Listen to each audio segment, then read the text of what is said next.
Hello everyone and welcome back to the next episode of Redstone Basics. Today we're going to cover a lot of clocks, and I'm not talking of the clock that is cycling in front of me. I'm talking of the basic redstone clocks. So we're going to start off with the basic clocks, the usual repeater clocks. Okay, so let's start. For those of you who don't know what a clock is, a clock creates a pulse. That means that you can, for example, pulse a piston. And that is basically everything a clock does. So in front of us, it's got a very basic clock setup. We've got two repeaters set to 4 ticks, connected with redstone. So what else can I do with a clock? Well, you can, for example, power comment blocks or stuff like that. So to show you how fast this clock is, I'm going to set up a dispenser. Here we can see that the clock is pretty slow. Now, if we want to make this clock faster, we can just change the delay of these repeaters. And as soon as we do that, we can see that the clock stops working. So we've got to stop the clock and release it and start it again. So what exactly is this clock doing, okay? Well, this clock, if you take a look at it, we can see that one time this redstone is powered, it powers this repeater, but then it stops, it goes off, but this redstone is still powering this repeater. When this one goes off, this one goes on, and it will continue like this forever. And that is basically what a clock is. Now, you can make an even bigger delay. For example, like this. You can see it takes pretty damn long for the dispenser to fire one arrow. And that is because it's got a big clock with 4 repeaters. Now you can make a clock even faster by reducing its delay to a smaller amount. But be aware that you have got to power the clock with a pulse that does not power the whole clock. It's kind of hard to understand, but you can see this one is firing pretty fast. And that is because the redstone signal is traveling through the clock, but not completely. If we were to make the signal longer, the clock would stop immediately. And that is basically how a clock works. Now, I can show you the fastest repeater clock that's currently existing. This one right here, we can see we've got 2 repeaters on 1 tick. That means that we've got a very fast clock. Now, if you want to power this clock, be aware that again, you've got to make a very short pulse, because otherwise the clock will stay in the powered position. So just make a very short pulse and you will see that the clock keeps firing. And that's basically a very fast clock. And the most basic thing people understand under a clock. Now, I am going to show you some clocks that you can turn on and off if you want to. Currently, the clock is in off state. And if you flick this lever, it turns on again. Now again, we can change the delay of the clock so that it is very slow or even pretty fast. And that is an on-off clock, because as we can see right here, this repeater powers this redstone, powering this repeater powers this block, which means that this torch goes off, this repeater goes off, this redstone goes off, this repeater goes off, this torch goes on again. And that is basically a very nice clock that you can switch on and off.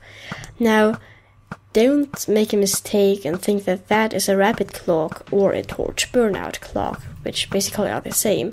So I'll show you a torch burnout and a rapid fire clock, right? This is a rapid fire or torch burnout clock.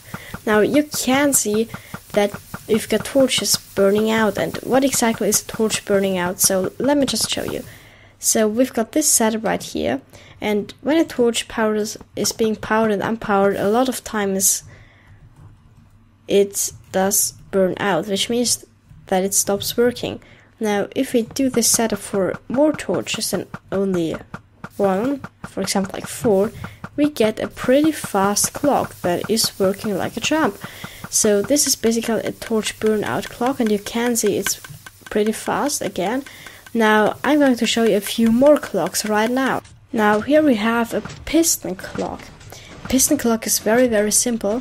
As you can see, this redstone is powering this redstone, powering this repeater, this redstone, which means that this piston extends, pushing this block forward, and disconnecting this and this redstone from each other. And there we go, we've got our clock. Be aware that again you can make this clock faster, but never replace this repeater with a normal redstone. It won't work at first, and the second thing is that if you make it work, you will create a very fast clock, but there is a chance that you will create a monostable circuit, which means that this block is going to stay forward and never be retracted again. Be aware of this, sometimes this can happen. Okay, now this is the fastest clock that is currently there without using comment blocks. The comparator clock. As you can see, it's a pretty simple setup. Remember the subtract mode from the last video, and this is basically what it's doing. It's very fast, you can see, and yeah, this is mainly used for comment blocks with a test for, but I won't go into comment blocks because they're more advanced redstone, or they aren't even real redstone, they're just, well, comment blocks. You can't really compare both of these things. So this is a comparator clock, which is very useful. Now, the comparator clock has one thing that is not that good. The maximum signal length is 15, as we all know. Now, you can't really make a repeater into this clock because, well, it's so fast that it's under 1 tick pulse, which means that you can't really repeat the signal again. And that is kinda annoying. So, this is basically a very useful clock, but it can't go on for very long distances. Now, okay, we'll get to a more advanced thing called Hubba clocks. Now, this is a very basic Hubba clock setup, as you can see right here. We've got 2 hoppers facing into each other, and they put out a very constant signal because an item is traveling in the hoppers. And this is basically a Hubba clock. Now, Hubba clocks have one advantage that repeater clocks do not have. As we all know, Minecraft is based on chunks, which means that each chunk, equal to 16 by 16 blocks, is loaded or not loaded, because otherwise Minecraft would take too much RAM to run on your computer. Now, I'm going to refill this dispenser and then I'm going to continue. Okay, so, as I said, Minecraft is based on chunks, which means the chunks are loaded or not loaded. If a repeater clock is in an unloaded chunk, it will stop. And as soon as you load the chunk again, the repeater clock will be frozen, which is a very common thing that happens to adventure maps. And this is a very high advantage of hover clocks, because they do not get stuck as soon as the chunk is unloaded. As soon as the chunk is loaded, they work again, everything will be fine. The only problem with them is that they are pretty slow compared to, for example, the comparator clock. But again, you can make them slower, there is no limit, and I'm going to show you that right now. Everything I've done right now is, well, just, made more hoppers. They're again running in a circle, and this is basically a hopper clock. Now, we'll get to the clocks that are really crazy, and we'll get to 3 timers. Okay, so next clock is the Minecart Clock. As we all can quite easily tell, this is the Minecart Clock, and yeah, it was used in early versions of Minecraft. Later, the repeater clocks came, and it is very rarely used, and you can't really find it on any adventure maps at all. Only if you have got more things to power, but you can do a different solution for that. So this is the Minecart Clock. It isn't really used that often, but I just want to mention it because, well, it is a clock and you can't say anything against that, but it's not that resource friendly, so if you are in survival, you will more likely go to a repeater clock. So I do not know if you can call this setup an actual clock, but I do because it is. And it is an exactly 5 minutes timer. Because, as we all can see, there is an item on a pressure plate and there is just a little bit of redstone right here, and the item will despawn after exactly 5 minutes, and then the redstone will be triggered and there will be a new item. Now this is used on adventure maps, or it was used on adventure maps until the Hubba timer came, because again, if the chunk is unloaded, this thing can break. So this is the 5-minute timer, and now we'll get to the 1-minute timer, which is exactly the same but with an arrow. As we all know, because we've played Minecraft a lot, an arrow despawns after exactly 1 minute. And we're using exactly the same setup again, but with an arrow instead of an item. And yeah, that's basically everything you need for a 1-minute timer. And now we'll get to an adjustable timer that is very, very common used. So let's go.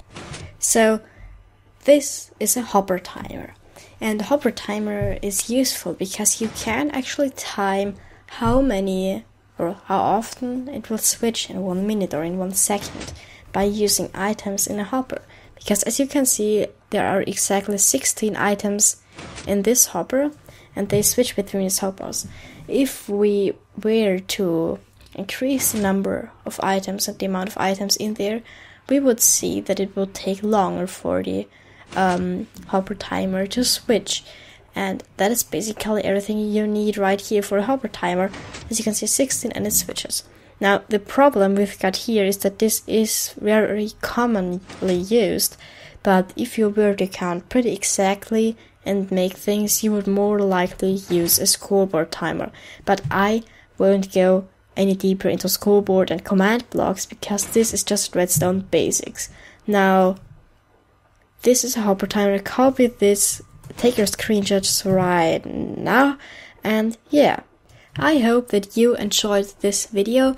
I think it's a pretty long video. I don't know if it really is in the end, because I had to record it all and build it all in between the scenes. Okay, so I hope you enjoyed this video. If you have any suggestions, leave a comment down below, and if you really like this video, then leave a like. I hope that you enjoyed this, and I hope that we will see us in the next video. That's it from me, and I'm out.